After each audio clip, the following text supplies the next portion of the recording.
Hello दोस्तों, welcome to our second case on company law in our company law lecture series. And this case is titled State Trading Corporation India Limited versus CTO. इस case में जो major question discuss हो रहा है वो ये है कि ये जो कंपनी है, क्या कंपनी भी सिटीजन है अंडर आर्टिकल 19? अगर सिटीजन होगी अंडर आर्टिकल 19 तो उसके कुछ राइट्स मिल जाएंगे। क्या राइट्स? जैसे इस केस में बेसिकली उस पर टैक्स इम्पोज हुआ था, सीटीओ ने टैक्स इम्पोज किया था और ये एलिज कर रही थी कि उससे इसकी प्रॉपर्टी राइट्स, ये 1964 का केस थे जब right to property was the fundamental right, तो आर्टिकल 19(1)(f) उसका वायलेट हो रहा था। दोस्तों ये बात ध्यान रखिएगा कि आर्टिकल 32 में any person can approach supreme court जिसका फंडामेंटल राइट वायलेट हो रहा है, नॉट ओनली सिटीजन।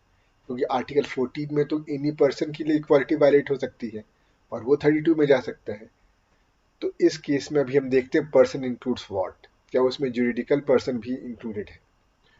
और इसमें एक और क्वेश्चन है which I discuss towards the end और जिसका आंसर मैं आपके लिए छोड़ूंगा। तो लेट्स स्टार्ट।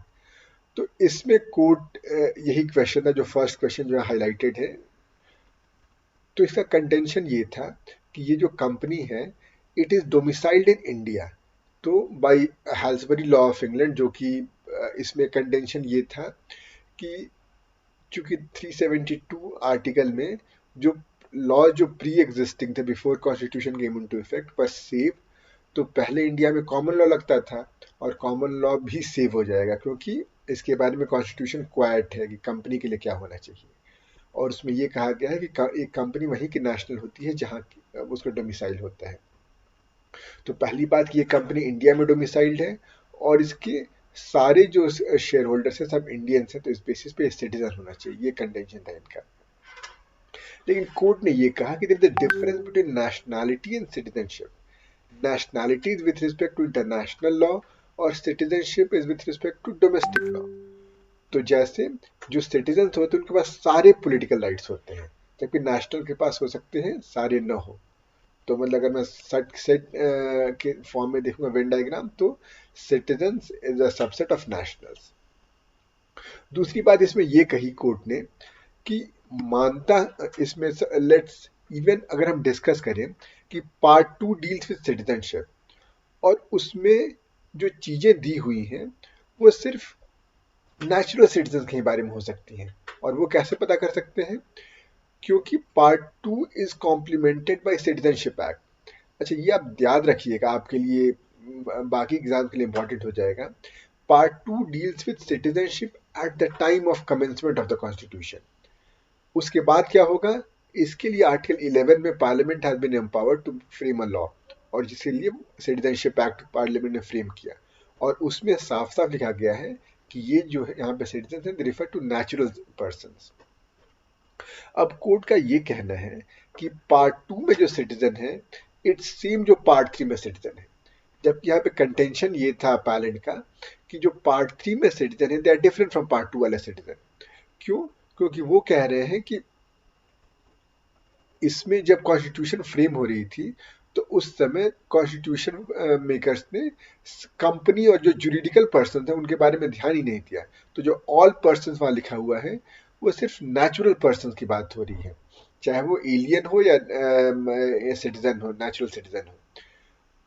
इस आर्ग्यूमेंट को कोर्ट ने रिबफ किया और कोर्ट ने उसके बाद ये कहा, और ये this is the deciding argument, कि अगर हम आर्टिकल 19 देखते हैं तो उसमें लिखा है कि these rights will be available to all citizens. अब उसमें कुछ राइट्स हैं जैसे right to freedom of speech, assemble without arms, form association, movement.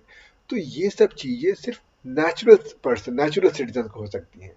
On the other hand जो राइट टू प्रॉपर्टी है और right to vocation, right to employ, livelihood है, वो नेचुरल और या आर्टिफिशियल पर्सन दोनों के लिए हो सकती है सिटीजन।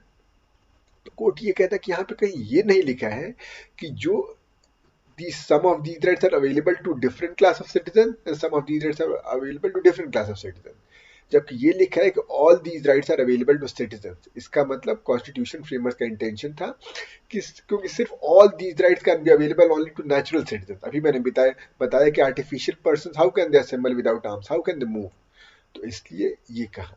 और फिर कोर्ट ने फाइनली ये कहा कि चूंकि यूएस से हमारा कॉन्स्टिट्यूशन बोरो करती है बहुत चीजें, तो यहाँ पर आप the constitution framework for aware of US constitution, और उसके जो सेक्शन 1 है उसमें साफ साफ लिखा गया कि who are the citizens who are covered by this US constitution. तो अगर इंडियन फ्रेमर्स को भी ऐसा बताना था तो बता सकते थे, उनको कोई देवर अवेयर ऑफ इट। क्योंकि उन्होंने वो नहीं बताया तो इसका मतलब दे आर पार्ट 2 के जो सिटीजन है और पार्ट 3 के सिटीजन है सेम है, और फंडामेंटल राइट्स स्पेशली आर्टिकल 19 वाली, बाकी तो जो ऑल पर्सन के लिए अवेलेबल हैं जैसे right to equality, right against detention, या उसके अलावा right to life and liberty, तो ये सब चीजें तो ऑल पर्सन हैं। All person include both natural as well as artificial person, citizens और एलियंस। लेकिन जो सिटीजन्स की बात हो रही है वो सिर्फ नेचुरल सिटीजन्स की बात हो रही है। तो दोस्तों ये इस केस का मेन मैटर क्रक्स था। और दूसरा क्वेश्चन जो इस केस के शुरुआत में दिया हुआ है, जो कि हमारे केसमेंट में नहीं डिफरेंट डिस्कस था because it is not important for company law, but I put this question to you कि अगर एक कंपनी के सारा शेयर होल्डिंग गवर्नमेंट के पास हो, although that company is incorporated under companies act, तो क्या वो फिर भी will it be organ of government? और अगर आपका आंसर हाँ है तो माय सेकंड क्वेश्चन है कि अगर उसका 100% शेयर होल्डिंग गवर्नमेंट ना होकर मेजॉरिटी शेयर 51% गवर्नमेंट होल्डिंग होगी, तो क्या आपका आंसर चेंज करेगा? तो दोस्तों looking for this answer in comment, उसको मैं अगले वीडियो में डिस्कस करूंगा। तो आपको कोई कंफ्यूजन हो, कोई दिक्कत, आप कमेंट सेक्शन में जरूर बताइए। मिलते हैं अगले वीडियो में एक नए मैटर के साथ। Till then let's continue with law and bye bye.